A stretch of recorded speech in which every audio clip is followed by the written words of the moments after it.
before I talk about the new pricing and subscription features on version 0.6 that I released yesterday, let me tell you how I've split the SaasRock URLs.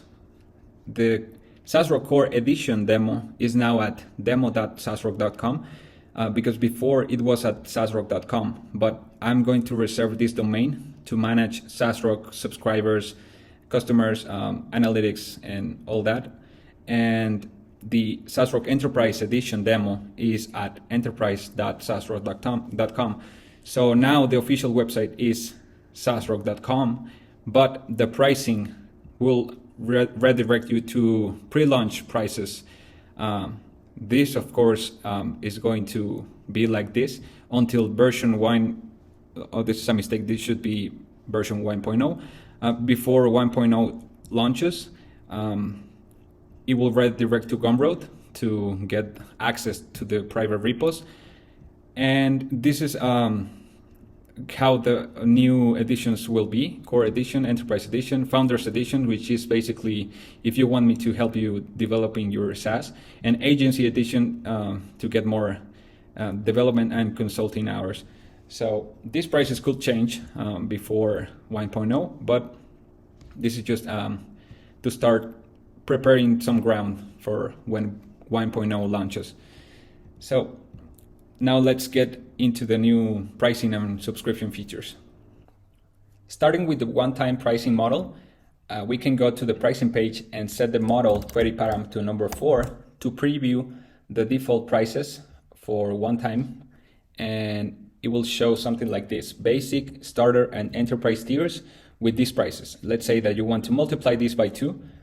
You can do that on the plans server file by locating the one-time prices array.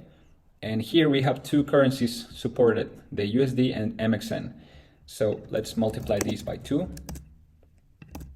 And on the other prices, and save this file and refresh the page. So let's say that you're happy now with these prices. So we can create them on the admin setup pricing page by selecting the one-time model here and clicking here to generate plans. Currently, there are no products on our dashboard from Stripe. And if we create them, it will create them on the database and on Stripe, each product with each price. Let's see. For example, the basic plan should contain 2 prices, MXN and USD. So these prices are now live. We can refresh this page without the query param. And if we toggle here, it will change to the selected currency. So currently there are no buttons to subscribe or buy because I'm logged in. So let's first log out, refresh the page, and now we can buy.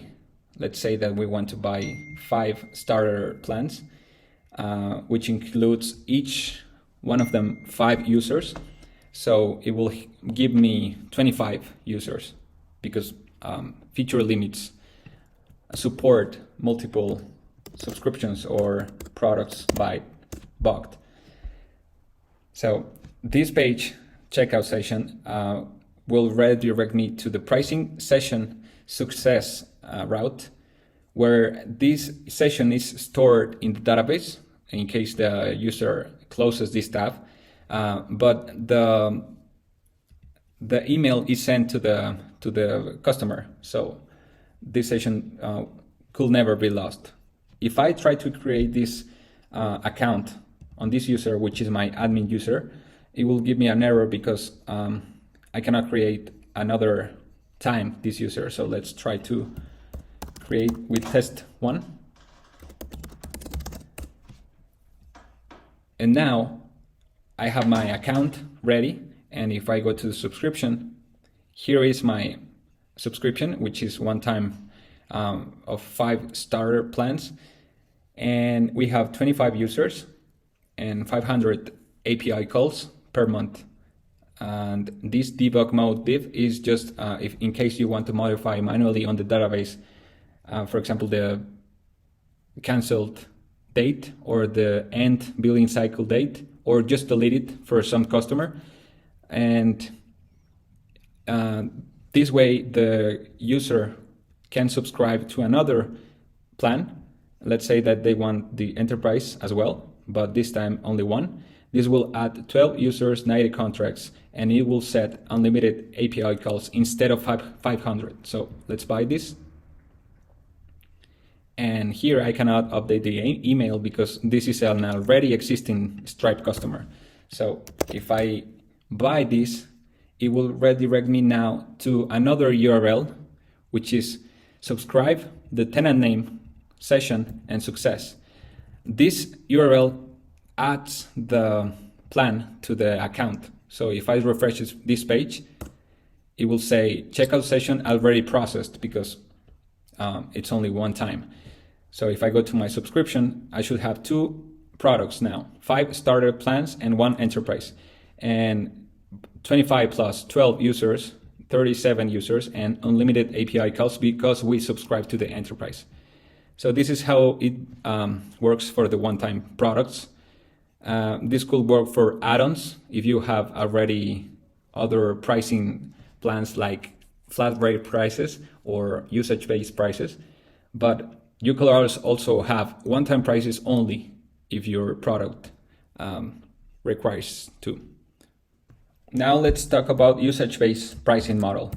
This is a little bit more complicated, but let's try to keep this simple. The first thing that I'm going to do is delete the current prices. So if I go to the pricing plans, it will give me an error because a customer already has the starter and the enterprise plans. So here it will say it cannot delete this product. So it makes sense. But since I'm on development, I can delete tenant subscription product model, and I can now delete these prices. Tenant subscription product. It should be on the core.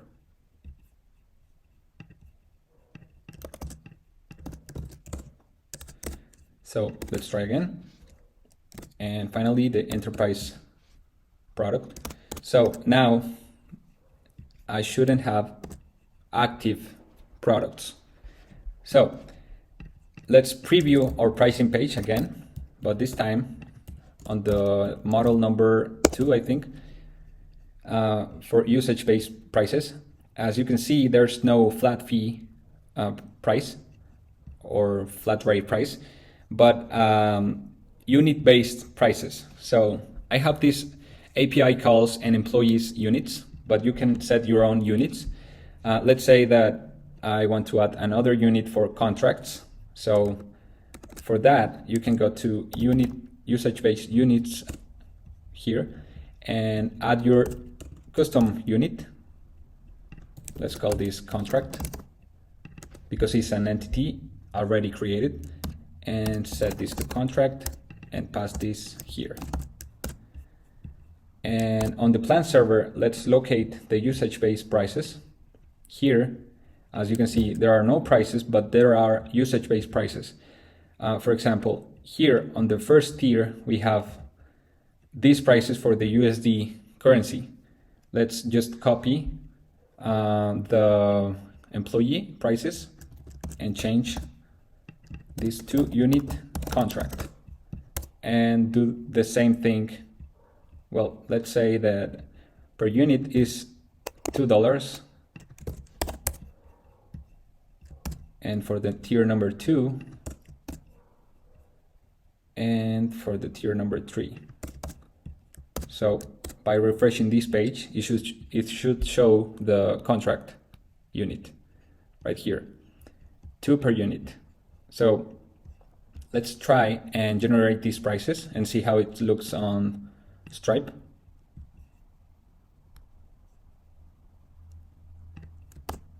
We should have 3 tiers, each tier with 6 prices, because 3 are for USD and 3 for the other currency.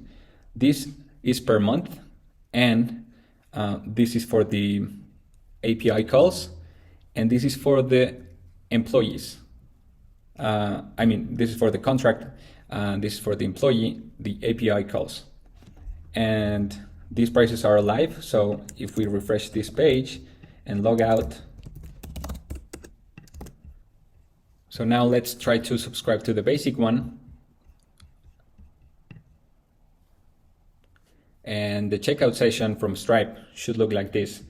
$0 due today, but it will subscribe to these units based on their usage. This is for the API calls, and for the contract and for the employee.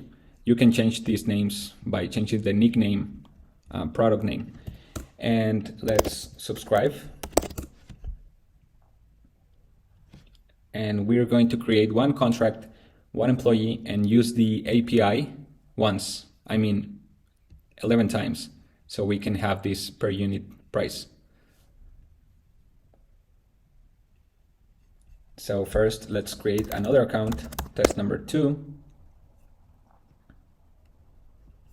And if we go to subscription, we have this current period subscription, and the customer can cancel it, but it will be active until October 12th. And here we have the upcoming invoice. So let's create one employee.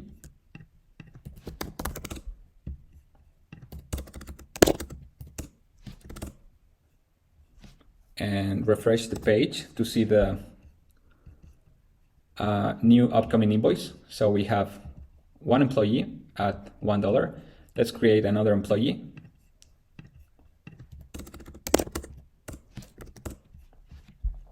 So we should have $2 for the upcoming invoice. And now let's create a contract. Well, I need to create the client or provider. So to make this simpler, I'm just going to create an API key. And it says that it's not included in the current plan, but this is something that I did not see coming. I just need to log in as the admin user, go to the basic plan, and set the feature for the API included for this tier. So let's impersonate the latest user, and again go to my API keys and create one.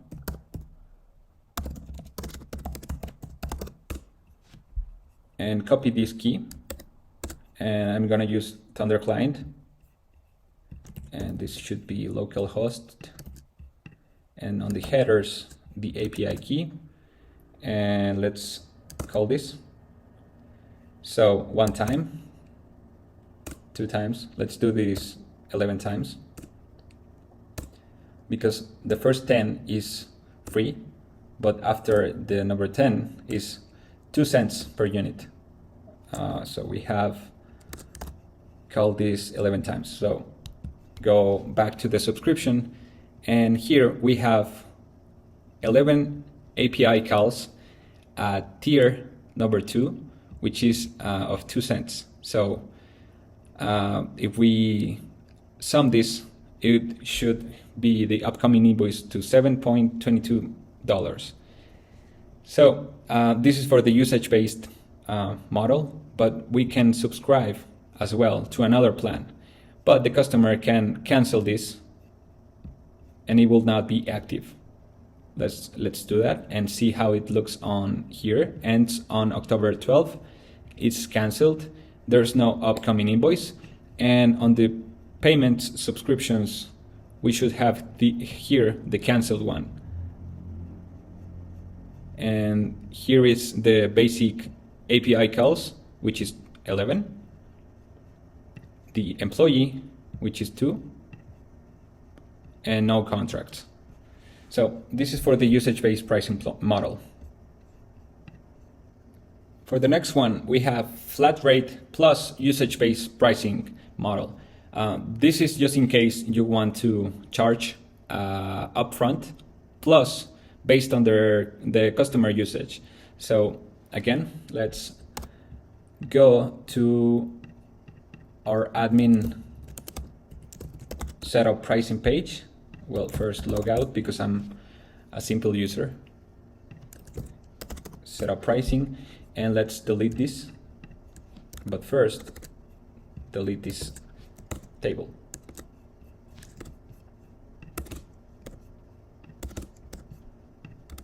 Okay, now that I've deleted all these products, let's refresh the Stripe dashboard and create the flat rate plus usage-based default prices. But first, let's see how that pricing model looks like. I think it's number 3. So here we have our basic, starter, and enterprise flat rate prices, plus based on their usage. So for this, let's say that we only want to charge per API calls. So we will go ahead and on the plan server, delete all these units.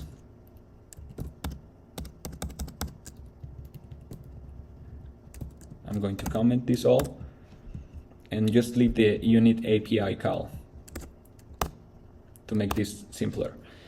And let's create these prices. Flat rate plus usage based. This will create a lot of prices. 3 products, but a lot of prices each. Let's see the basic tier. So here we have the usage-based prices per currency, and the monthly prices and yearly prices. So if we log out and refresh this page, the pricing page, we can subscribe to the starter plan, which will look like this: $199 due today, plus based on their API usage. So let's pay this and create test 3, I think. And our subscription should look like this: API calls only, but we should have an invoice that is paid and a payment. And the upcoming invoice is in 1 month from now, plus whatever API calls we used. So if we use the API again, but with this customer, 11 times,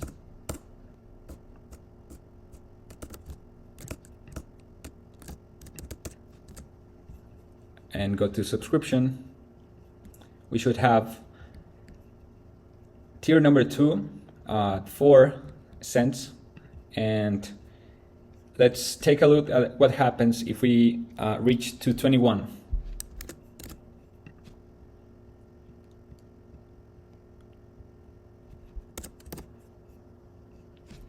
So now we reach tier number 3, so the per unit price is lower, and our upcoming invoice should look like this. So that's basically it. The customer can cancel this as well, and the subscription on Stripe should look like this. 2 prices: the monthly fee and the API call usage base price. We can view all the calls that they made, which is 21 from the current period. If you have questions of how I'm reporting this usage, I'm calling this function where I pass the tenant ID and the unit name. The unit name should be exactly like the one on the usage-based units array, like this here. And this function basically gets the tenant subscription and finds the unit based on the price item. And if it's found, it will create a record on the database, but first it will report to Stripe with this function, create usage record. And that's it for the pricing models. Now let's talk about the next features that were added. I'm sure you already seen that I support USD and MXN, but let's say that you want to support another currency. But first, let's again delete our prices. And this table.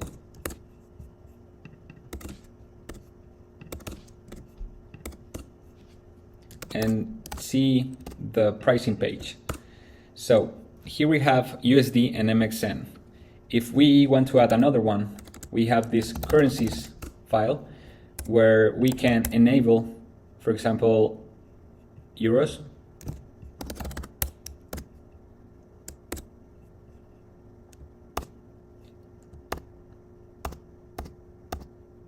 So we can click this, but we don't have prices for this currency. So you will need to go to this plan server file, and these prices are flat fee. So let's find that array, flat rate, I mean. And here, let's say, I don't know what is the parity, but let's say like this. And this is euros.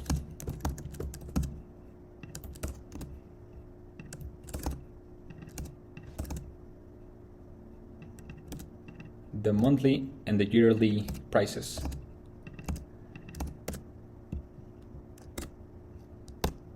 So now, if we click on euros, it will update the current prices. This applies as well when you're creating a new price manually. For example, basic, and here it will ask for that currency that you want to support. And that's the same case for usage-based. For each unit, when you add a new tier, it will add a new column for each currency. And of course, on the one-time prices as well. Now let's talk about multiple subscription and payments. Up until now, we have supported only one pricing model. But let's say that we want flat rate prices, like this, but we want to support another one-time price. Let's call this all access, and this should be one time public, and let's say here 10K.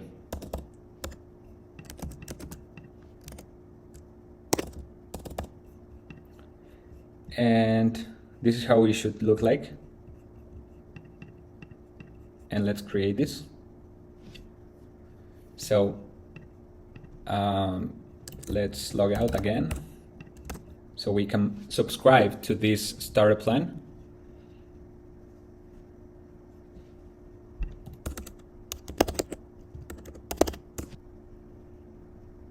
And create test number 5.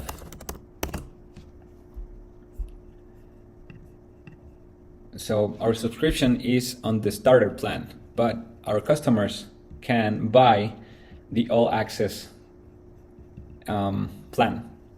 So they can combine flat rate plus one time or whatever you want to. So we should have a flat rate subscription that we can cancel here, and an all access one time subscription that we cannot cancel. This is useful for add-ons or specific limited deals that you want to sell, or services like development, consulting, or one-time fees for anything. And if we cancel this, our customers can subscribe to this plan when the subscription has ended. Let's see, it ends on October, and the ID is this one. So we can search on the database this product,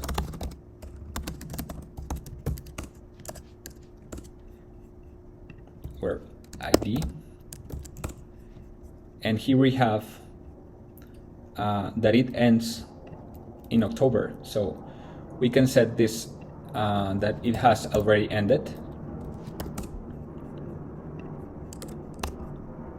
So this starter plan should disappear for your customer so they can subscribe again whenever the billing cycle ends. You can customize what sign up and subscription flow your app needs. For example, the default one is the tenant creates the account and then it subscribes. But now they can subscribe first, as you saw, and they create their account after. You can customize this behavior on the app configuration file, where you can set allow subscriber for signing up. Let's say this to false. This should disable the buttons on the pricing page. So here we don't have any buttons because the tenant should create the account first and then subscribe. Let's see, test number 7. And let me verify this account.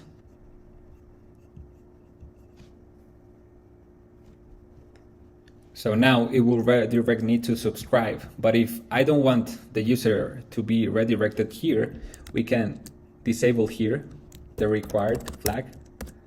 So whenever our customer logs in again, it doesn't require a subscription.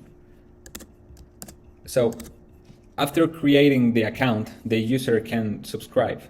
But if we don't want this and want it the other way, we can set this to false, that the user cannot create the account before subscribing, and the subscription is required before creating an account. So this basically disables the register page and redirects us to pricing, where we can now subscribe the same way we've done it before. So this is how the new sign up and subscription flows can be combined, because you can allow this flow but also this flow, or disable one of them. Finally, these additional features, I believe I've talked about all of them on each demo, but let's do a quick recap. Default units are supported for API calls and whatever entity that you add, but this of course requires that you add the usage-based unit on the usage-based unit file, because out of the box it should not only be for entities. Let's say that you want also for users, or for emails, inbound emails, or for upcoming outbound emails.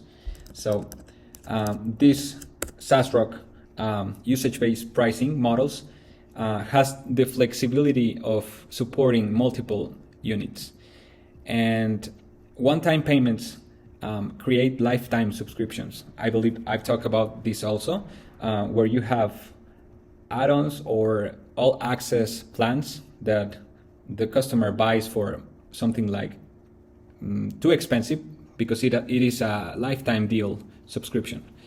And finally, I talked about this also, enforcing the tenants to have a subscription. This is using the flag on app configuration file on subscription required, whether it's true or false, wherever your application needs. That's it for this release. It was way more complicated than I thought it would be, but I think spending some time on pricing is worth it, because we're talking about SaaS applications here. If you want to read more about how I build this, you can go to my blog post at saasrock.com/blog, and this is the blog post called SaasRock 0.6 usage-based, one-time, and multi-currency pricing, which is basically what I talk about this. I talk about on this video, but in a nicer way, because it's with it has screenshots. It talks about each pricing model, and it has reference to the routes and the files that you need to modify, and the sign up and subscribing flows, and all of the process that I needed to overcome to build this pricing and subscriptions features. Finally, thank you to my SaasRock subscribers.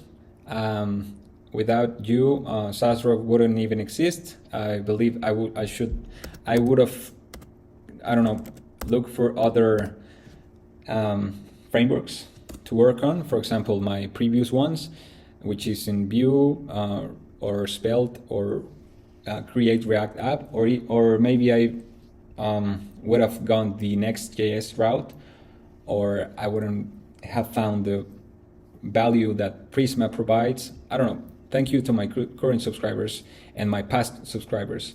And if you're not a subscriber, you're in time before 1.0, because the new prices will be something like this. And currently you can subscribe to $99 per month for the core features, but you don't have to be subscribed. This is a perpetual license.